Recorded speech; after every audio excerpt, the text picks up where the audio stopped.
children. How are you all? I hope all are fine. बच्चों, मैं हूँ आपकी हिंदी की टीचर श्रीमती लीली राय चौधरी। मैं आपको हिंदी विषय पढ़ाऊंगी। बच्चों, हिंदी विषय स्टार्ट करने से पहले मैं आपसे कुछ बातों पर चर्चा करना चाहूँगी। जैसे इस समय हमारा भारत ही नहीं बल्कि पूरा विश्व जो है एक विशेष प्रकार के वायरस से परेशान है, जिसका नाम है कोविड-19 अर्थात कोरोना वायरस। यह एक ऐसा वायरस है जिसकी अभी कोई दवा नहीं है और जब तक इसकी वैक्सीन तैयार ना हो तब तक आपको अपने घर में सुरक्षित रहना है और कुछ नियमों का पालन भी करना है। जैसे अपने हाथों को बार बार साबुन से धोते रहिए, भीड़ भाड़ वाली जगह से अपने आप को दूर ही रखिए और जहाँ तक हो सके बाहर ना जाएं।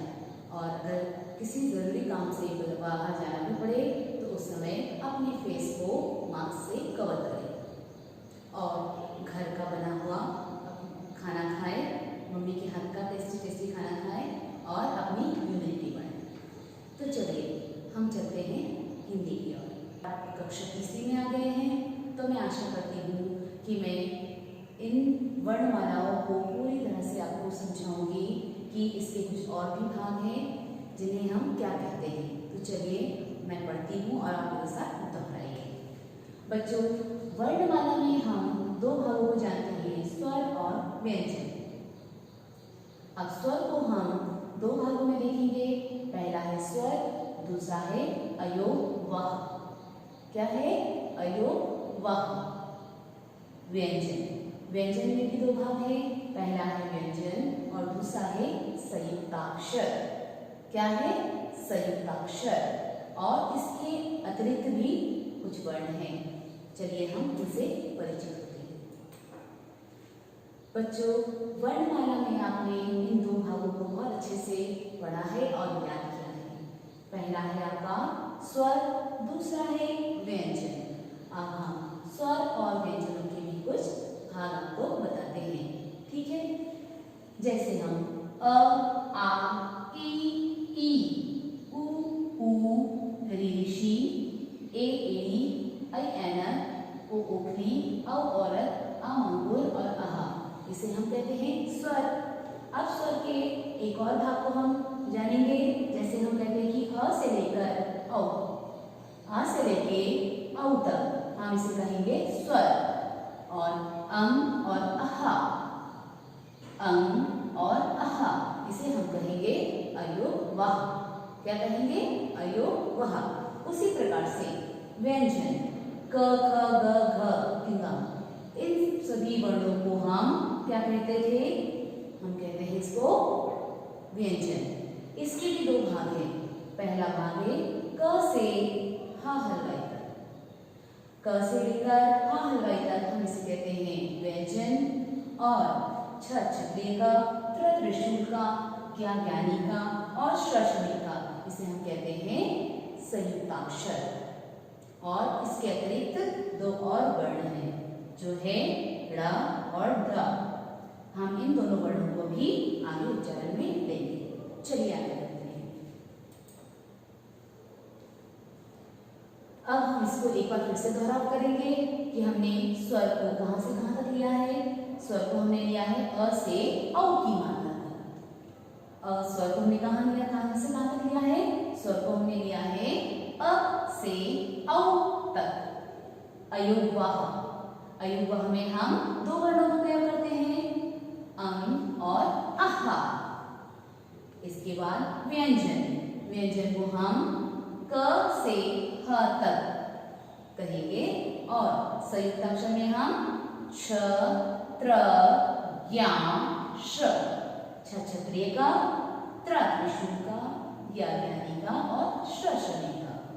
तो इस चीज को आप दोहराव करेंगे और याद रखेंगे। आगे बढ़ते हैं।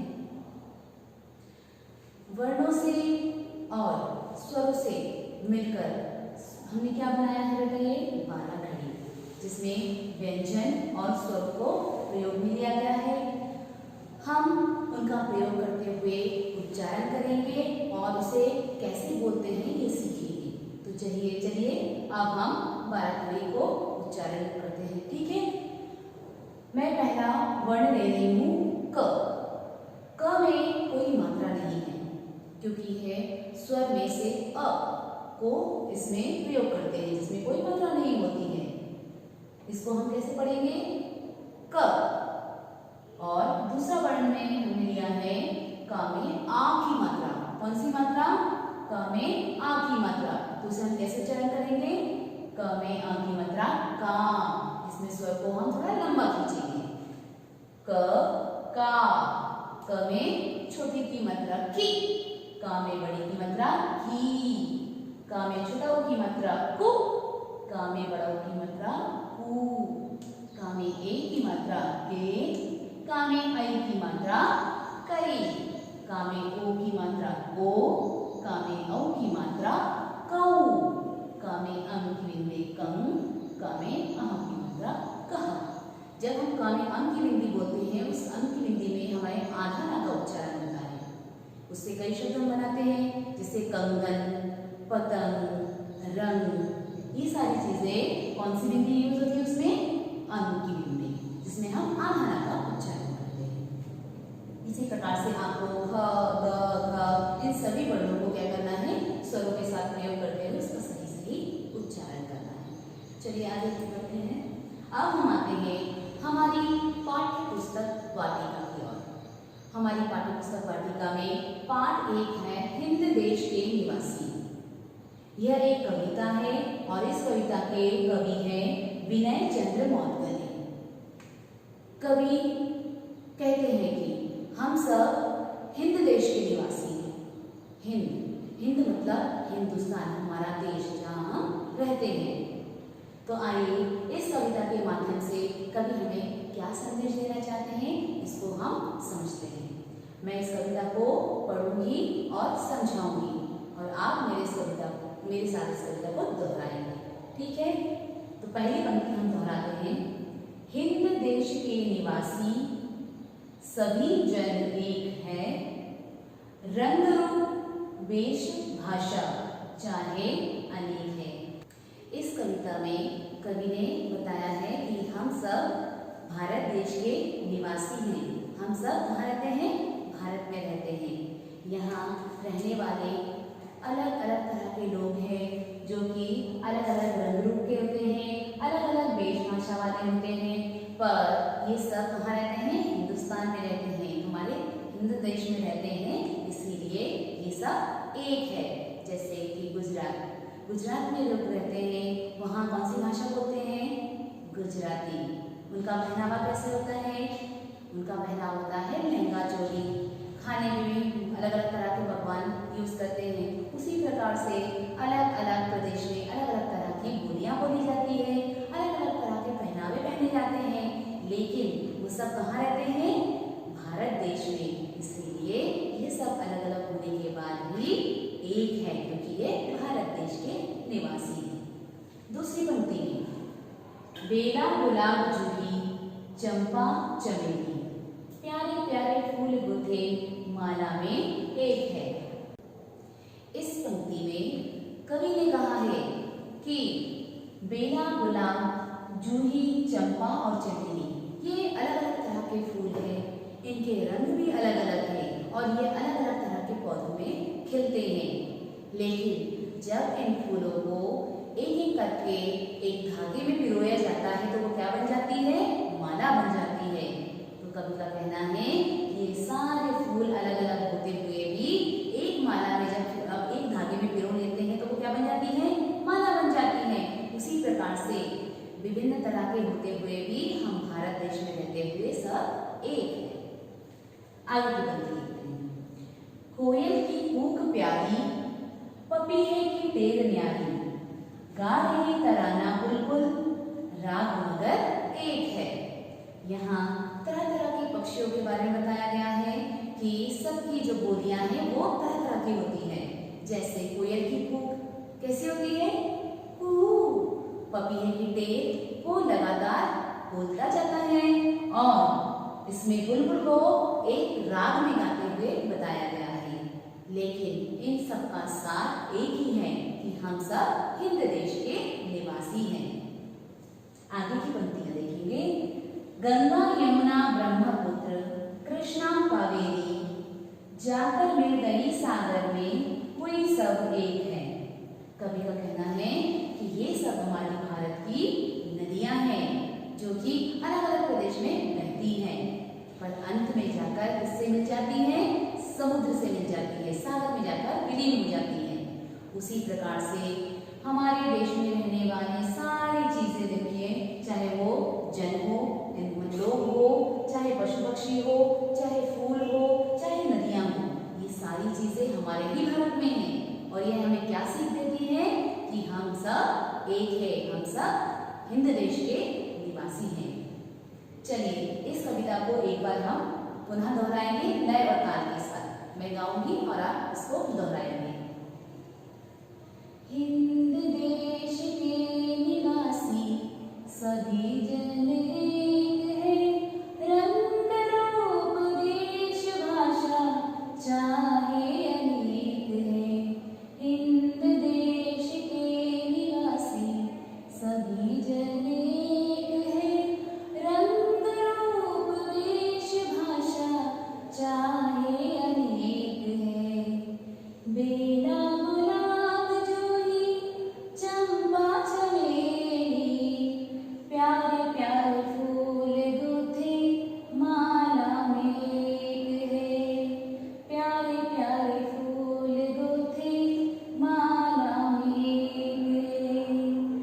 कोयल की कूक प्यारी, पपीहे की टेर न्यारी, गा रही तराना बुलबुल, राग मधुर एक है। गा रही तराना बुलबुल, राग मधुर एक है।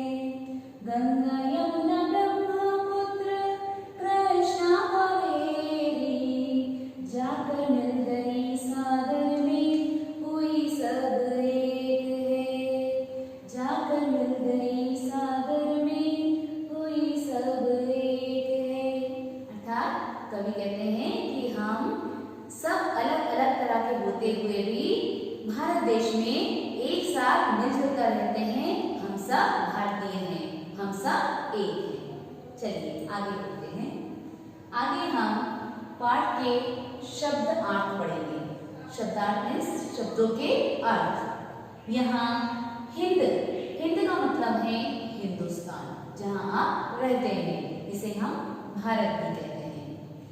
दूसरा शब्द है जन, जन अर्थात लोग।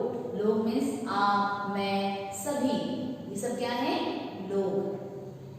गुथे, गुथना का मतलब होता है पिरोना। जैसे मैंने बताया था ना कि हम एक एक फूल को लेकर धागे में क्या करते हैं? बुनते हैं, तो उसे क्या बन जाती है? एक माला बन जाती है, तो उसको क्या हम क्या कहते हैं? गुथना कहते हैं। टे, गाने में ऊंचा स्वर। बुलबुल कैसे गा रही थी, कोयल कैसे गा रही थी, और इसमें आपने सारी चीजों के गाने की जो आवाज स्वर जो सुने हैं उसे हम क्या कहेंगे? ते। राग, राग विशेष ताल लय युक्त ध्वनि, जैसे मैंने कविता पहले आपको पढ़ के सुनाई और उसे लय और ताल के साथ गाकर सुनाया, तो वो क्या हो गई? विशेष लय युक्त ध्वनि। आगे है निवासी। निवासी का अर्थात होता है, निवासी का अर्थ होता है किसी एक क्षेत्र में रहने वाले। जैसे मैंने बताया अभी कि गुजरात में जो लोग रहते हैं वो अलग बोली बोलते हैं, अलग तरह का पहनावा पहनते हैं। जो पंजाब में रहते हैं उस क्षेत्र के लोग अलग तरह का पहनावा पहनते हैं, अलग तरह की बोली बोलते हैं, तो ये क्षेत्र का नाम हो जाता है। निवासी अर्थात किसी एक विशेष तरह का क्षेत्र होता है। वेश, वेश का मतलब होता है पोशाक। जैसे कोई साड़ी पहनता है, कोई सूट पहनता है, कोई अलग अलग तरह के जो पहनते हैं पहनावे होते हैं उसे हम क्या कहते हैं? वेश। कूक, कोयल की बोली। अभी मैंने आपको बताया था ना कि कोयल कैसे बोलती है, तो कोयल की बोली को हम क्या कहेंगे? कूक। इसके बाद आते हैं हम तराना। तराना का अर्थ होता है एक तरह का गाना।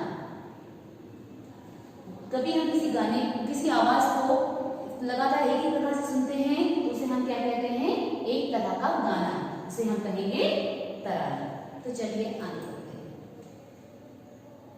मौखिक प्रश्न उत्तर। बच्चों, मौखिक का अर्थ होता है जो बातें हम आपको बोल रहे हैं और हमारी बातों को आप समझ रहे हैं। मतलब मैं अपने विचारों को आपके सामने रख रही हूँ और उसको आप सुन रहे हैं, तो इसे हम कहते हैं अपनी बोली, इसको हम कहते हैं मौखिक भाषा। तो हम किस पे आ गए हैं? मौखिक प्रश्न पर। तो मौखिक प्रश्न में हम पहला प्रश्न पढ़ेंगे और मैं पढ़ के सुनाऊंगी और आप इसको दोहराएंगे मेरे साथ। प्रश्न क, हम किस देश के निवासी हैं? कविता में आपने भी सुना ना किस देश के निवासी हैं? तो चलिए हम उत्तर को दोहराते हैं। उत्तर, हम हिंद देश के निवासी हैं। हम कहाँ के निवासी हैं? हम हिंद देश के निवासी हैं। प्रश्न दूसरा, फूलों से क्या गुथी गई है?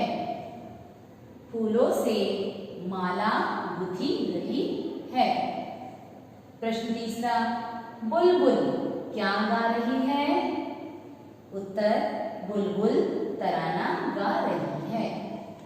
प्रश्न नंबर चौथा, नदियां कहाँ जाकर मिलती हैं? उत्तर में है नदियां सागर में जाकर मिलती हैं। इन प्रश्नों के उत्तर को आपको अच्छे से दोहराना है, याद करना है और लिखकर अभ्यास करना है। तो चलिए आगे बढ़ते हैं। अब हम आते हैं कविता की उन पंक्तियों पर जिसमें से कुछ शब्द उसमें नहीं है। आपके पाठ्य पुस्तक में भी है जो चीजें, तो आप क्या करेंगे?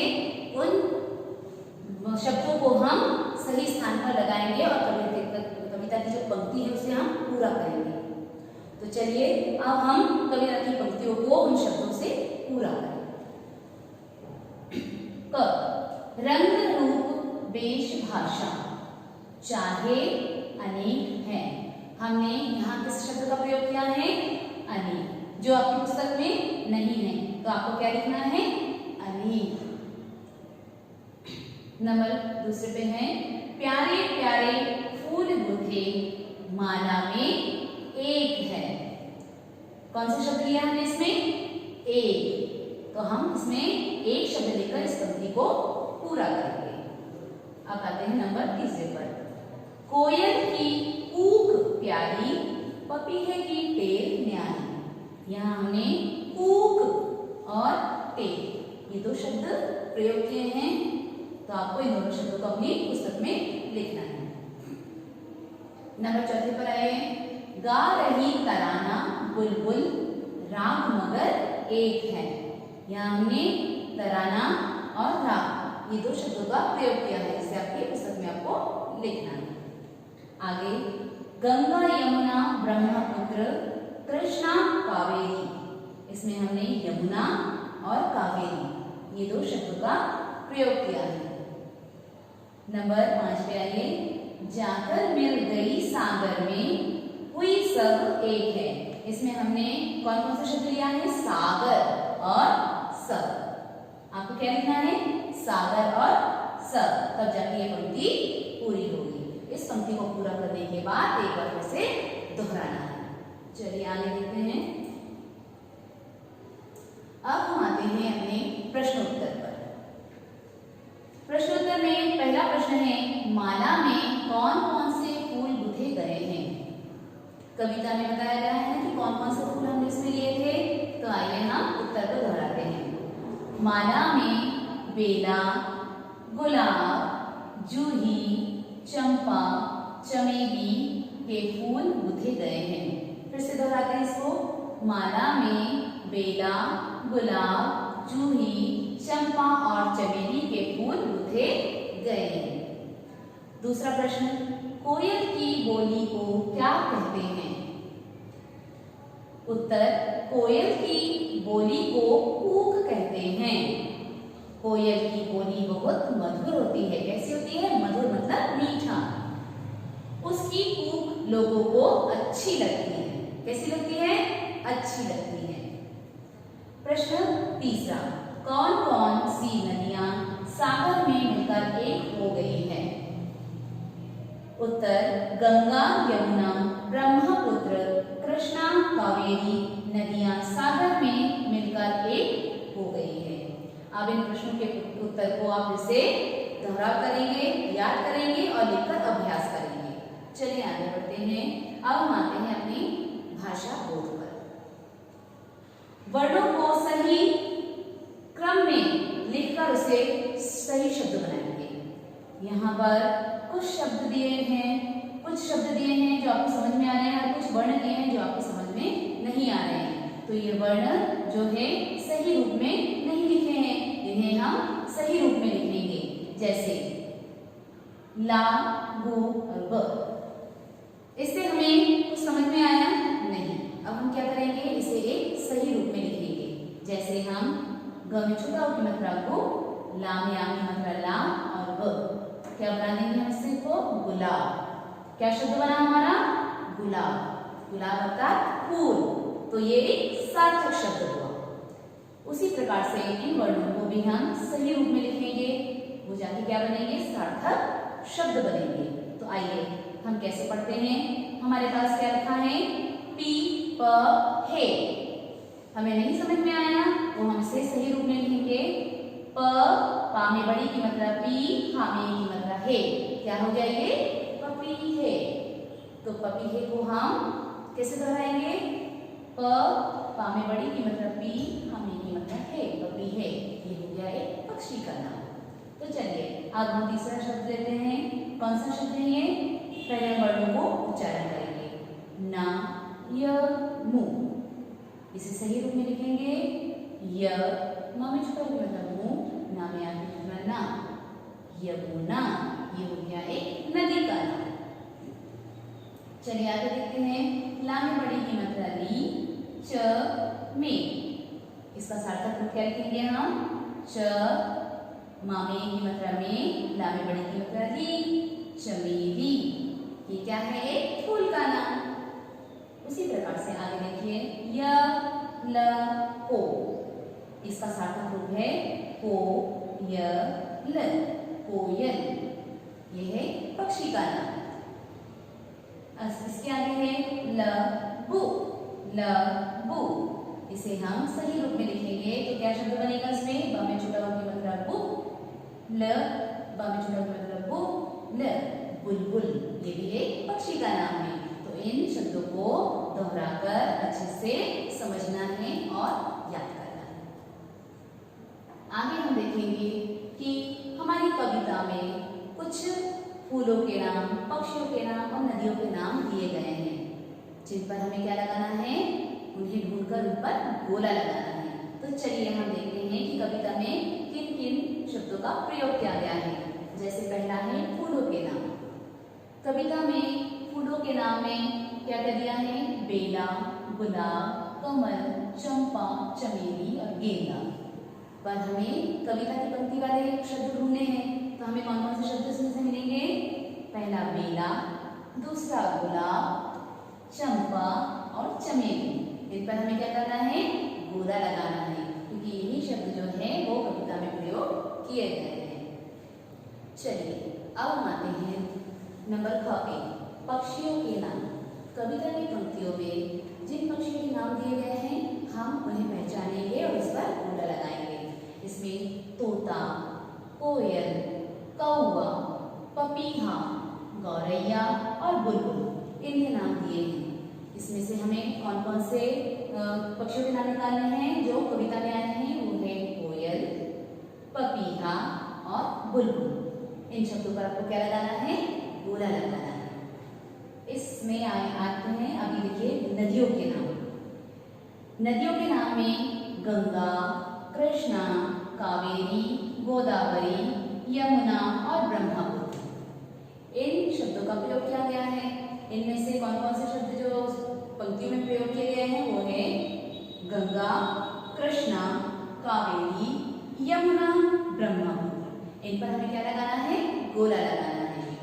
तो एक बार कविता को अच्छे से पढ़िए और समझिए और उसमें प्रयोग होने वाले फूलों के नाम, पक्षियों के नाम और नदियों के नाम को समझकर उस पर गोला लगाइए। आगे हम देखेंगे कि आप सभी को ड्राइंग करना बहुत अच्छा लगता है ना? तो मैं चाहूँगी कि इसमें कुछ चित्र दिए गए हैं जो फूलों के चित्र हैं और इन्हीं चित्रों को आप बिंदियों के सहारे पूरा करेंगे। अब इन बिंदियों को पेंसिल के सहारे से पूरा अच्छे से मिलाएंगे और एक आकृति बनेगी।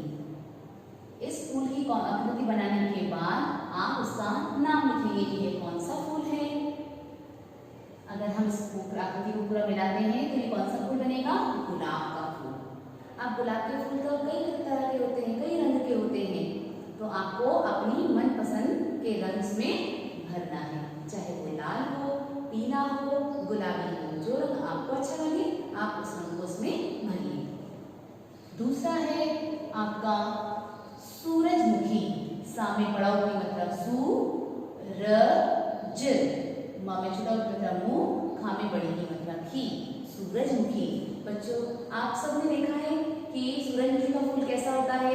बड़ा सा फूल होता है पीले रंग का, और इसकी एक खासियत भी होती है कि जब सूर्योदय होता है तो उसका मुंह पूर्व दिशा की ओर होता है, और जब ये सूरज शाम के समय पश्चिम की दिशा में चला जाता है तो उसका चेहरा भी पश्चिम की ओर हो जाता है। इस फूल की ये एक खासियत है। तो आप इसमें कौन सा रंग भरेंगे? पीला। ठीक है। अब ये कौन सा फूल है? इन बिंदियों को मिलान करें और करने के बाद कौन सी आकृति बनेगी? कमल के फूल की। कमल का फूल हमारा राष्ट्रीय फूल है, आप सभी को मालूम है। बिल्कुल सही। तो हम कैसे बोलेंगे इसको? कमल।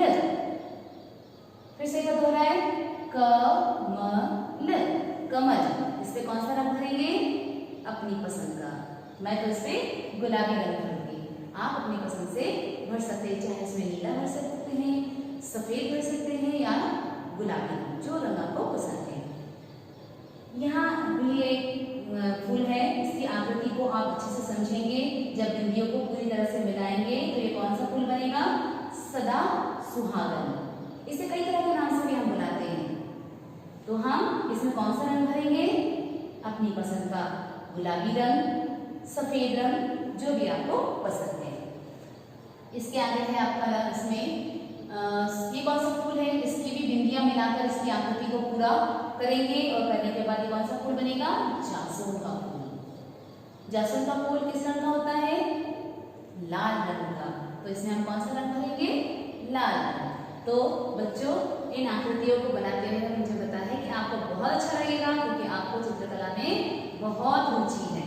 तो आप अपने पसंद के कलर्स में भरेंगे। अभी हमने पाठ में क्या क्या पढ़ा है? हमने पढ़ा है वर्णमाला। हमने वर्णों से क्या सीखा है? हमने वर्णों से सीखा है शब्द बनाना, और शब्दों के सार्थक रूप को क्या कहेंगे हम? वाक्य। तो हमने वर्ण सीखा, वर्ण से शब्द बनाना सीखा और शब्दों से वाक्य को पढ़ना सीखा है। तो चलिए आगे देखते हैं भाषा। भाषा को हम दो रूप से जानते हैं, मौखिक और लिखित। बच्चों जब हम अपनी बातों को आप तक पहुंचाते हैं बोलकर, आप सुनते हैं ना, हम बोलते हैं और आप सुनते हैं, तो ये हमारी कौन सी भाषा हुई? मौखिक भाषा। और जिस समय हम किसी बात को बोल नहीं पाते हैं, लिखकर उसे दूसरों तक पहुंचाते हैं, तो हमारी वो कौन सी भाषा होती है? लिखित भाषा। तो हम कौन कौन सी भाषा का प्रयोग कर चुके हैं? मौखिक और लिखित भाषा का। अब इसके बाद हम आते हैं होमवर्क पर। पाठ में हमने अभी कविता पढ़ी है, उससे पहले हमने बुनियादी ज्ञान के विषय में जानकारी ली है और वर्णमाला के बारे में पूरी जानकारी ली है। अब हम आते हैं हमारे होमवर्क पर। बच्चों आपको होमवर्क में 12 खड़ी का लिखकर अभ्यास करना है। जैसे मैंने अभी बताया था ना आपको कि इसको कैसे उच्चारण करते हैं, तो पहले उसको सही तरीके से उच्चारण करेंगे और उसका बार बार दोहराव करेंगे, और जब वो याद हो जाए तो उसे लिखकर अभ्यास करेंगे। ठीक है। उसके बाद आते हैं प्रश्नों के उत्तर पर। मौखिक और लिखित प्रश्न उत्तर जो अभी हमने दोहराए हैं उसको अच्छे से याद करना है और याद कर कर अपनी कॉपी में अभ्यास करना है। पाठ में जो कविता है उसकी 8 लाइन आपको बहुत अच्छे से पढ़ना है, सही सही उच्चारण करते हुए, ठीक है। और उसको पढ़ने के बाद याद करना है और लिखकर उसका अभ्यास करना है। तो मैं आशा करती हूँ कि आपने अभी जो जो पाठ को समझा है, मेरे साथ दोहराया है, उस चीज़ को आप पुनः दोहराएंगे और बहुत अच्छे से याद करके अपनी कॉपी में लिखेंगे। बच्चों, अभी आपने पाठ में कविता पढ़ी, वर्णमाला के विषय में जाना और उसके बाद उसके जो विस्तार रूप को भी आपने देखा।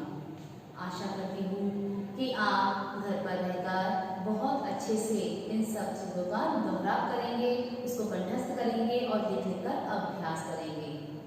बच्चों, जब तक हम इस वायरस से पूरी तरह से मुक्त नहीं हो जाते हैं, तब तक हमें अपने घर में ही रहना है और अपनी मम्मी के हाथ से बना हुआ अच्छा भोजन करना है, ताकि हमारी इम्यूनिटी पावर बहुत अच्छी बने, बहुत स्ट्रांग बने और इस वायरस से हम लड़ सकें।